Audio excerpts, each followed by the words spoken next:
The year is 1244, Languedoc region in southern France. The castle is Mount Segur, the impossible fortress. The center of Catharism is besieged by the Royal French Army and their crusader guests from all over Europe. In a 10-month-long siege, the castle is forced to surrender. Yet before the fall, that night, a small group of elects or believers descends the impossible vertical limestone rocks, carrying the Cathar treasures into safety. Some say it was the cup of Christ itself, the most revered prize of the Christendom, the Holy Grail himself. 875 years later, another siege, a battle commences below the ruin of the famous fortress, the siege of the Yellow Jersey. It will pit a friend against friend, teammate against teammate, a countryman against countryman. After all, only one man can possess the yellow jersey, the Holy Grail of cycling.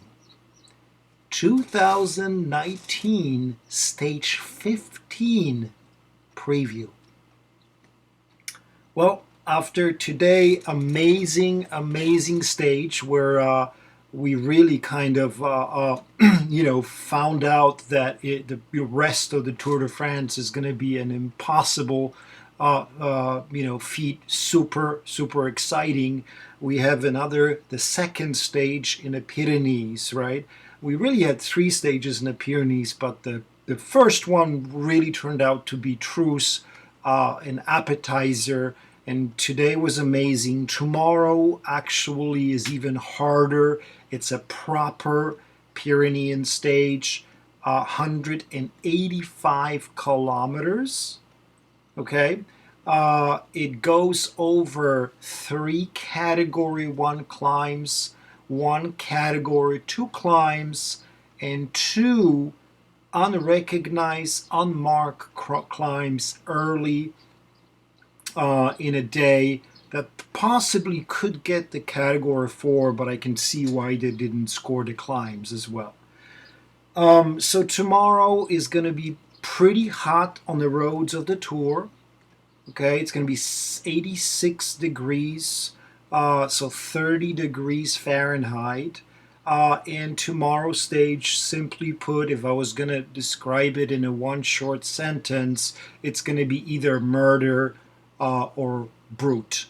Okay, we have, according to my notes, 4,700 meters of vertical climbing, which turns to be 15,500 feet of vertical climbing. My rides, just a comparison, my rides are just about between 600 and 800 feet of vertical climbing in about 25 to 30 miles. So just a comparison to like a regular Joe like me, level below the weekend warrior. So first we have those unrecognized climbs. They come in really early on a stage. They come in kilometer 31 and kilometer 39. The wind is not going to be a factor tomorrow. Sustained winds of 6-7 kilometers an hour. Break forms early on before the first Category 2 climb of the day on those little hops. I'm expecting the regular guys to be in a breakaway again, and we'll talk about what happens later in a stage when the GC guys who lost time today will try to break away, the climbers. But I'm expecting a regular polka dot jersey guys. Tim Wellens did well today, won a climb with against Nibali. Nibali should be improving, so I'm hoping he's back into the breakaway again. Today, I just didn't feel there was a chance to win from a faraway breakaway because the teams were riding, right. This was about finding out who really will, has a serious chance of winning. So everybody put men up front, like movie star, like Ineos, and were riding. So the breakaway was kind of doomed from the start. They never got more than 2 minutes and 30 seconds. Tomorrow may be a little bit different, right? Because who seriously will ride tomorrow? Um, I'm expecting the Ghent. This is getting really interesting. Pitting teammate against teammate, right? The Holy Grail and all of that good stuff.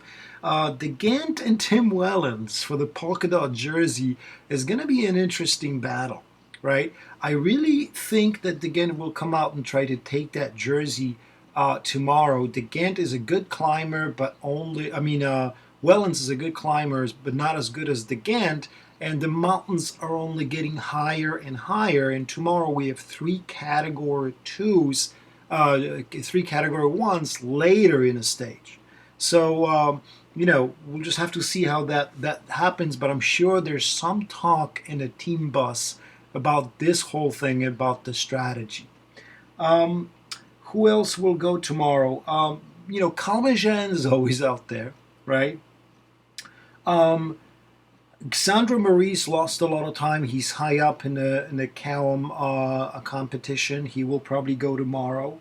I'm expecting the entire AGR2 to put kind of men in a break all day because Badret had a horrible day today. He's out of the competition. So, now for AGR2, the representation is for stage wins. The competitions for stage wins and possibly for the polka dot jersey. So the climbers who would normally be in support of Badret will be out all over the place. If they're waiting with Badret to regain time on the next to last climb, they will put a man such as maybe Matthias Frank early on, maybe Charel, right? Guys like Charel, maybe Galopin will have a go from the AGR2 team. So they will put, I'm really thinking that if Badret feels any better, really the AGR2 team is going to be out on attack tomorrow, and they'll probably have men early in the break to set up Badret to attack on a steep Category 1 climb, the second from the finish. So this is what I'm really, expecting from them tomorrow. Ben King is another guy, maybe Michael Woods even, although he'd probably be waiting for Uran for the final climb. Fabio Aru is very interesting for tomorrow's stage. Zakharine will go early. Guys like that. Curious about Simon Yates. He's kind of free from the Adam Yates, his brother, his twin duty, because Adam lost a lot, unless they're planning an attack on Pejur. Anyway, this is who this is who I'm expecting to attack early tomorrow. Now, break should definitely be solidified by the first categorized climb of the day. And that comes, let's look at the profile real quick. That would come, where is my profile? That comes 60 kilometers into the stage. And that's the famous climb. We talked about it in my editorial earlier in a video. That's the climb up to the famous castle, right? And the climb itself is a little bit deceiving. It actually averages Category 2 6% for 7 kilometers long. Kind of deceiving. When I look at the GPS, it's quite different. The climb actually hugs the famous mountain where the Cathars were, where the siege happened. So, the fans, the pictures are going to be just amazing. This is one of the most famous places literally in history, okay? This is where the bishops, the Cathar bishops were. This is where the famous slaying of the Cathars that wouldn't, elects that wouldn't convert was. So, the roads will be narrower than today. The asphalt is tougher. It's going to be hotter. So expect crazy amount of fans, and hopefully no crazy fan will show up to, hurt the riders. But the climb itself, 7 kilometers at 6%, kind of deceiving the average gradient. I looked at the profiles from the cycling calls, from the GPS, from Strava, uh, and looking at it right now, I see a last 5 kilometers of that climb averaging 7.2%. So, quite steeper than what we thought from the profile. Um, I also see the last 1.5 kilometer of Mont Segur averaging around 9%. So basically, the further it goes to the top, the steeper it gets. So that should be a good springboard for kind of the early breakaway to get solidified on a road. Hopefully, we'll see guys like Nicholas Roach out there. Right, a couple of guys did really well today. So I'm hoping that even maybe like a 1cc guy will go in there, right? I really support the smaller teams, and I want the smaller teams to win stages because, there's like a big discrepancy between the budgets of bigger teams in the sport and the smaller teams. It's just always nice to see the smaller teams not only making suicide breaks, but actually winning the stages in the tour. All right, once off the descent of the Mont Segur, we have about 45 kilometers of flat roads. And this will be the time where maybe Peter Sagan will come out. There's a sprint finish right at the end of it. The issue with the first question of the day that I would have is who will control who kind of controls the breakaway? Who is leading the peloton in the valleys tomorrow, right? Movistar did Movistar today, right?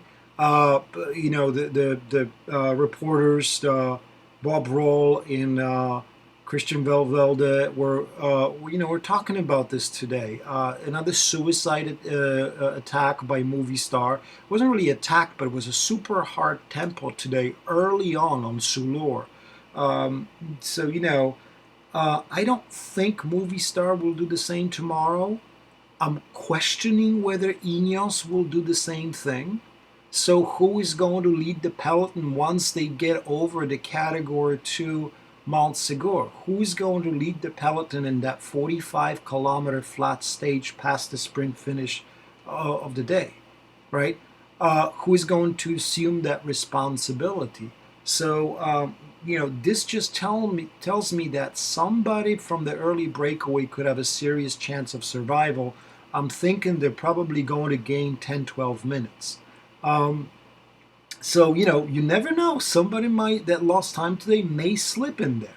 Probably not the major guy, but somebody may have a way to getting back into this race just by the teams not wanting to lead through the valley.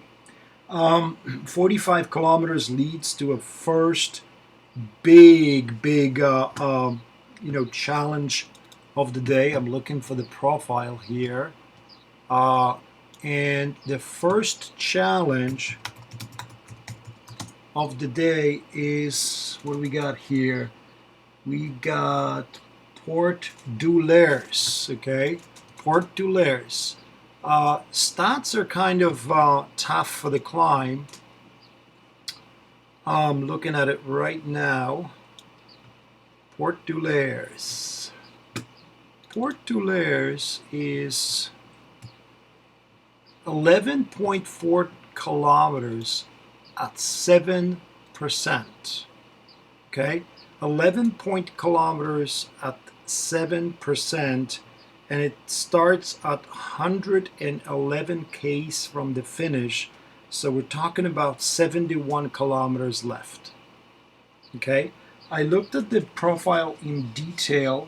Port du Lairs averages 7%, but it's deceptive again because it has two hard sections. Okay, and I looked at the profile for you in detail on some of the other apps, and I can see the beginning and the middle section being really, really hard. So it has two sections. I'm looking at first 2 kilometers that average 8.8%, so steep for 8 kilometers. Then 1 kilometer in that section averages 9.3%. So it's steep. The polka dot jersey fight is taking place there. Second section is longer. It's 4 kilometers. It's more towards the top. From 5 kilometers to go to the col, top of the pass, to 1 kilometer, it averages 8%. Okay, with 500-yard sections of 9.5 and 9%. So pretty steep. Now, this is a category 1 climb, so a lot of points. The descent of the Port du Lairs. Now, this is going to be kind of an all-day situation here, but the descent of the Port du Lairs is very twisty, and it has several 90-degree and 180-degree turns. So it's going to be pretty hairy. I'm looking at the GPS over here now. Where is my GPS? And yeah, there's I'm looking at the descent, and there's at least 5 90-degree turns, switchbacks, and there is at least 4 or 5, especially on the bottom, of double turns. So the left and left, left or right. So again, tough, and the descent is actually pretty steep. It has like 12% sections, 11% section, especially in the lower and the middle part. So very twisty, very narrow roads. You're gonna have to watch out for crashes. The key question is who is taking responsibility tomorrow? Who's chasing? Okay. I know it's still far away from the finish, but who is chasing? By that time, I'm thinking the early breakaway already has about 10 to 12 minutes up, if not more. The top of the first category climb, the Port du Lairs, comes at, let's just take a look, 120 kilometers, 60 kilometers from the finish. All right. The descent leads us to the bottom 45 kilometers left. Okay. The next climb is a beast. It's an absolute and complete beast. And this is just going to get super interesting how this is going to play around, right? It's called, let's see here. It's called Pégerie, Mur de Pégerie, okay? The official Tour de France profile has it at 9.3 kilometers at 7.9%. But when you look at details of the climb, it's very deceptive because first 6 kilometers average only 4.8%. The real action of the stage between the GC favorites will be on the final about 3.3 kilometers of the Mur de Pégerie. Hopefully I'm not butchering this. Now, I looked at the profile in really a lot of detail, spending about 40 minutes just looking at that route. And I'm looking at that first steep kilometer between kilometer 3 and kilometer 2 to the top. And I looked at it, and it looks like it has a 20% and 19% pitch. And it looks like it has a 14% average gradient. So I mean, pretty incredible, for the climb. Then it doesn't really you know, level off. It just gets a little easier. Between kilometer 2, kilometer 1, it averages 12%, 16, and another 20% pitch, and 20% section is like 50 meters. And then the final kilometer averages 11% with a 15% pitch. So this is probably one of the few chances for a long range attack from a GC guy that lost time today. Okay. Now, this is probably where Ineos may start riding. Okay. If they're trying to set up Bernal for attack, because they have to figure something out now, right? Geraint Thomas is already 2 minutes behind. He just not looked good today. It's not only about Geraint Thomas now, but it's about Egan Bernal. The question is whether Geraint Thomas just had an off day, but at the same point, Egan Bernal is clawing back into a classification. There's going to be an issue of leadership. So maybe, just maybe, Ineos is looking at it. Let's keep Geraint Thomas in the group with the lieutenants, okay, and let's have Bernal attack from longer range. And if there is a place to attack, it's really the last 3.2 kilometers of Mur de Pejuere, right? The top of the Mur de Pejuere is one of those climb bonuses. You get 8 seconds for going first over the top. I don't expect this to be a factor because there's going to be, early breakaways still on the course. So they're probably going to sweep that bonus anyway. But somebody probably will have a go over here, right? One of these guys will have a go for over here. This is a chance for Ineos over here to send Bernal, to the front. I'm expecting about 20-30 guys by the time they reach the top of the Mur de Pejuere. Okay, so it's going to be the last 3.2 kilometers is going to be an absolute carnage. Okay, absolute carnage. So once over the top, who is going to attack? Who else may fancy their chances? I'm thinking maybe the guys that had a bad day today will try. Okay. What else do they have to lose? I'm thinking Dan Martin, if he's not struggling with the heat, if he kind of recovered, he may have a crack at that last 3.2 kilometers, right, of the climb before the finish. Also maybe Badret, and probably, a GR2 like I mentioned before. They'll probably send a couple of guys up front to help him. They're full of climbers over there. Who else? What about Quintana, right? Quintana may actually go early. The 3 kilometers that I'm talking about, the top starts 147.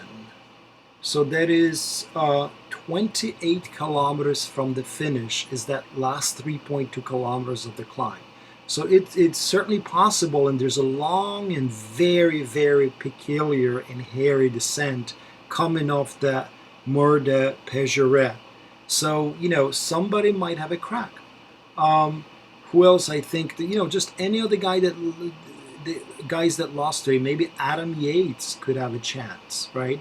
He really, really struggled today. Who else might have a go? Maybe guys like, I'm looking at the classification, maybe even Mollema, maybe Kreuziger, maybe somebody like Richie Porte who lost a lot of time today. It's going to be really interesting how Trek Segafredo and how Movistar do their tactics, whether they send Quintana. Remember Quintana actually signed a contract with Arkea for 3 years, so he's leaving. the movie star. So now the question of the leadership for the movie star has reversed. So now I think Landa is a leader of the movie star team, followed by Valverde, who is top 10, but he's kind of a lieutenant now. And Cantana is the top gregario, so the top helper now, the super domestique. So they might have Cantana go early, 27 kilometers from the finish on that very tough, last 3.2 kilometers of Mur de Péjouret. Okay, the descent from the Mur de Péjouret is even tougher and even more peculiar and dangerous than the descent from Port de l'Airs. The roads are nothing like you saw today, okay, on the stage to the Tourmalet. The roads are not a good surface. They're incredibly narrow, and I'm talking from the Mur de Péjouret. The narrow is kind of like it's a path. In few spaces, in few places on the turns, it turns to be an asphalted, terrible path. That's how it goes. And I don't know if you remember that but Mur de Péjouret, it was 2012 Tour de France. The bunch of idiots, the fans, not all of them, but a bunch of idiots, I don't know if they got drunk or whatever it was, but they threw pins and nails on the steep section of Mur de Péjouret and on a descent, and they caused like 40 punctures. And I remember the Cattle Evans was affected. I remember like some of the Astana guys crashed. Levi Leipheimer was injured too because he crashed because he had the flat tire. A bunch of guys were really affected. Even Bradley Wiggins, I think, was got a puncture too. So this is going to be I'm not saying this is going to happen, but watch out for the descent, because a great descender that will take risk could take major time on that descent, and we'll see probably a crash or two. We're going to have to really watch out very carefully what happens. The path is super narrow, and type in Mur de Péjouret on YouTube. Type it in and type in descent Mur de Péjouret and see how hairy, how tight, and how bad the surface is on that descent from that climb. So that leads us to the final climb of the day. All right, the second mountaintop finish in a row, and the climb is called Prat d'Albis, right? It's about Foix. It has a different name, all right, than Prat d'Albis on GPS. Okay, it has a name of Montolier. Okay, but it also is deceptive. What is the average here? Prat d'Albis, 11.8 kilometers at 6.9% average. Deceptive again. If you really want to know the climbs, you have to really go into GPS and you have to dig in deeper. I looked at it in detail and I revealed a brutal middle section. So from kilometer 9 to kilometer 4 to go, so 5 kilometers between kilometer 9 again and 4 kilometer to go, it averages at 9%, with 1 kilometer averaging 11.2% and sections averaging 12.5 and 13%. So it kind of flattens out to the top, okay? Prat d'Albis, looking at it right now. Let's see here. Okay, so this is for 500 yards. From 9 kilometers to go, 9.5%, 10.5, 9, and 9. then it flattens out to 6 for 500 yards. I'm talking about that middle section of the last climb. Then it goes 9.5, 500 yards, 8, 8, and the pitches are 11, 11, 12, and 10. So from kilometer 9 to kilometer 4 is probably where the final attacks will go. Okay, it flattens out to the top. It averages 5, 5, 7, 7, 7, 6, 6, 5, 6, 5, and then it flattens out for the last kilometer to 5, and finally 2%. So very hard stage, okay, and I'm expecting a long range attack from a GC favorite to stick. From a GC favorite, I mean that has lost time on the Tourmalet today. Tactics, all right? Tactics are going to be kind of all over the place because we absolutely have no idea, okay, what's going to happen tomorrow. Who's going to ride, okay? Typically on a Tour de France stage, it will be the old Sky that have dictated the tempo, right? That's not happening. Team Ineos is definitely not as strong as it was in previous years in a Sky uniform. We have seen today completely exposed the Team Ineos. Today, Kwiatkowski just disappears, right? So surprising for him. I don't, I really I have never seen Kwiatkowski really have a bad day in probably the last 2-3 years in the mountains for Sky or Ineos. The Barlet disappears. Castaveo goes. Moscon early on.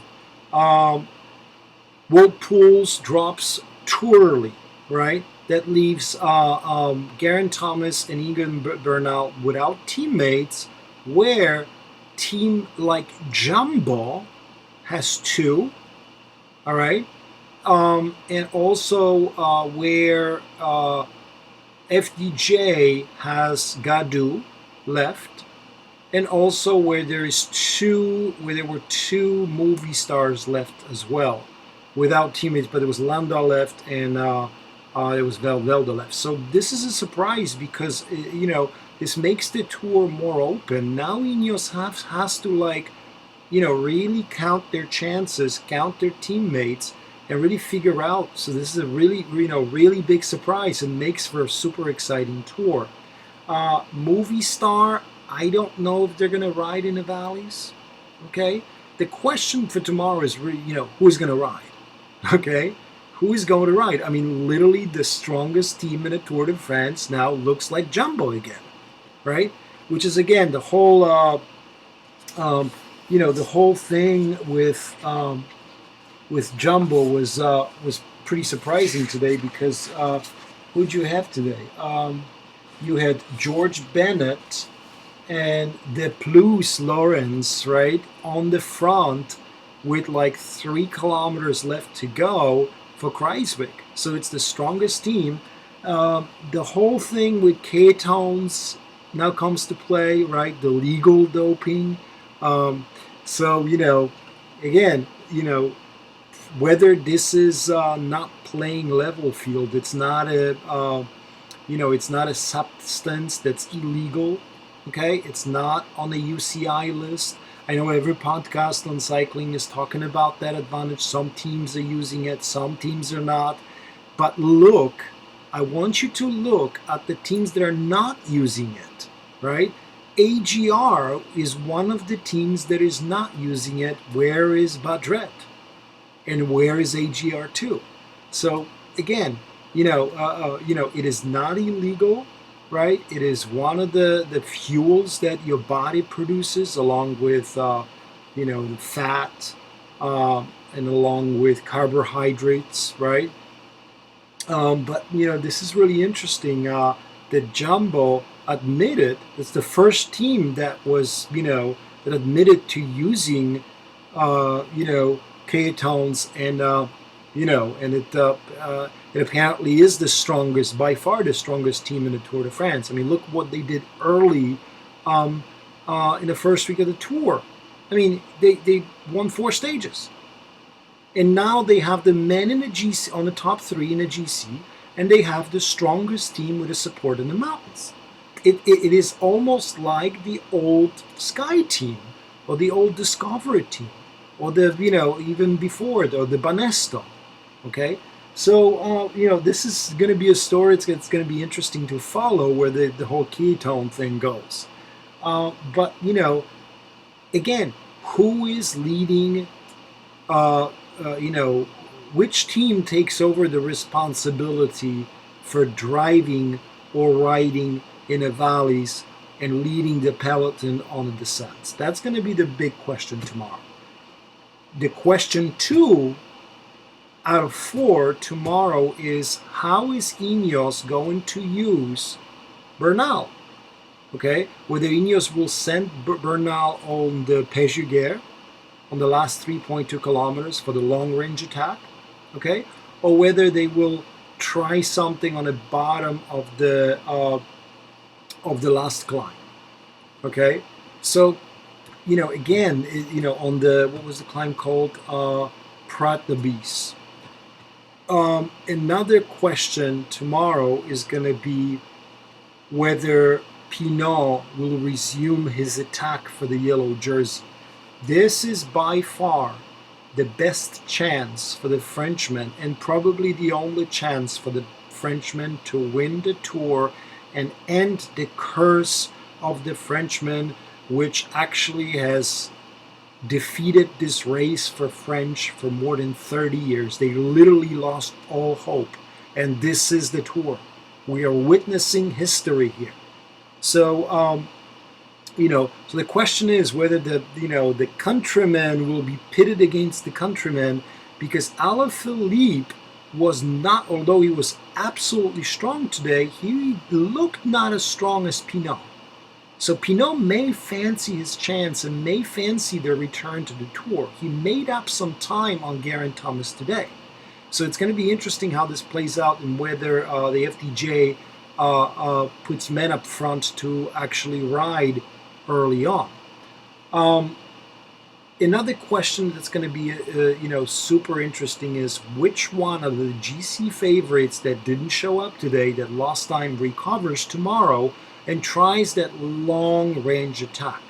I'm really hoping for somebody like Daniel Martin to recover and get back in the Tour, because now you have a tactical battle between De Koenig, between Movistar, between Ineos, and between Jumbo, and in between FDJ. And none of these teams want to lead and spend energy. This is going to be like the elimination of the teammates and of the fittest.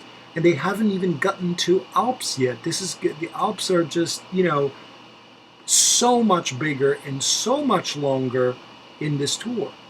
Now, another really surprising thing, a big factor that's going to affect the riders coming into the next week, the last week of the Tour in the mountains, in the Alps, is going to be the weather, as we'll talk about in coming days, because I'm looking at the weather and it looks a little rough for those really high, over 2,000 meter climbs. Okay, so who is going to win tomorrow? Who are my favorites finally? I'm thinking that a long break, a super long break, will probably, 1 or 2 guys will survive, right? But the question is whether it's going to be a guy from a long break in the beginning, from the early breakaway, or is it going to be a guy that's going to attack on a more the Péjuguer from the peloton and catch the last survivors of the early breakaway? That's going to be the question of the day. It's a really tough choice. I'm thinking that maybe somebody like Thomas de Gendt may fancy his chances. So if it's going to be early breakaway survivors, I think Thomas de Gendt is going to be there. I think Nibali is going to be there. I think Zakharine is going to be there too. Out of the guys that are probably going to attack on the Moor de Péjeret, 27, 28 kilometers from the finish, I see Daniel Martin, I see Adam Yates, I see Fabio Aru, I see Roman Kreuziger, I see Badret, and I see Mollema, or in maybe Quintana. We'll see how he feels. But he's definitely, he feels motivated because he just signed his contract and he's gonna, he's gonna have to ride, not even for Movistar, but for the next, next time, right? For the next 3 years, for the contract, for his new team. I mean, look at Warren Barguil, what he did today. Warren Barguil is going to be on this is on the same team as Quintana is going to be the next year. Warren Barguil was all over the place today, right? He finished in top 10, so he's back into the race for the top 10. So this is going to be super interesting to tomorrow. I am picking, right? I really think the guy from the early breakaway will win tomorrow. So I'm picking either Zakharine, or I'm thinking Nibali, or I'm thinking the Ghent. Nibali looks like he's recovering. Zakharine looks like he's recovering. I'm going to go with Vincenzo Nibali finally tomorrow. Okay, guys. If you liked the video, I know it's a little bit on the long side today, but super exciting stage. So I wanted to give you a really good preview. If you liked the preview of the stage 15, hit I liked, subscribe if you're interested in cycling, if you're interested in Tour de France. I'm going to be previewing the stages of the tour each day to the end of the tour, and then keep going with the channel to preview other big Pro Tour races that are left in the seasons. I'm also going to be here for the previews of the route of the Tour de France, Giro d'Italia, and Vuelta a España. So we're going to have a lot of content coming into you pretty much every day. So leave me comments, right? I'm curious about your prediction. I'm sure you're excited about the unpredictability of the tour. Will Alaphilippe win? Will he keep the jersey to the end, right? Or will he have a bad day? Maybe even tomorrow. What are the chances of Pinot? What do you think Bernal is? What do you think Geraint Thomas is, right? What about Jumbo, right? What about Steven Kruijswijk? I haven't talked to him. I haven't talked to him about him for the whole video. Where is he, right? He looked really strong today.